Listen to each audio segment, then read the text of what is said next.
Hello everyone, আমি dietician Chandrani. ডায়াবেটিসের পেশেন্টরা কি ওয়াটারমেলন খেতে পারবে, মানে তরমুজ কি খেতে পারবে কি পারবে না, এটা নিয়ে কিন্তু একটা ভীতি কাজ করে তাদের মধ্যে।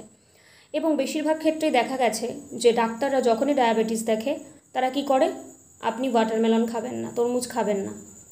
আমার প্রশ্ন যে কেন খাবে না? যারা ডায়াবেটিক ক্লিনিকে কাজ করছে, এরকম অনেক ডায়েটিশিয়ান, তারা বলেছে যে ডাক্তাররা সবসময় কী করছে, তরমুজটাকে পুরোপুরি বাদ দিয়ে দিচ্ছে।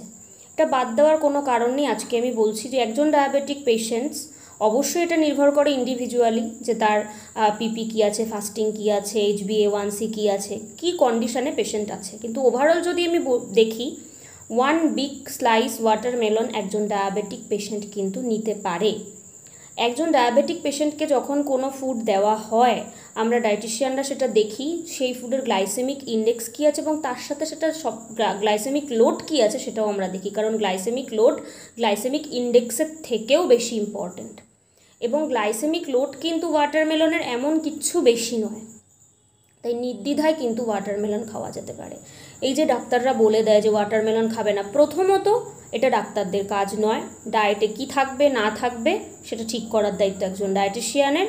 আর এই যে তরমুজ বাদ দিয়ে দেওয়া, সবই যদি ডায়াবেটিসের রুগীরা বাদ দিয়ে দেয় ডায়েট থেকে, নাটস বাদ দিয়ে দেয়, ওয়াটারমেলন বাদ দিয়ে দেয়, তাহলে খাবেটা কি? ভিটামিনস মিনারেলসটা কোথা থেকে পাবে তারা? আমি কেন বাদ দিচ্ছি সেটা আমাকে জানতে হবে। তাই ডায়েট বা ফুড কি দেবো সেটা কিন্তু ঠিক করবে ডায়েটিশিয়ানরা, ডক্টর নয়।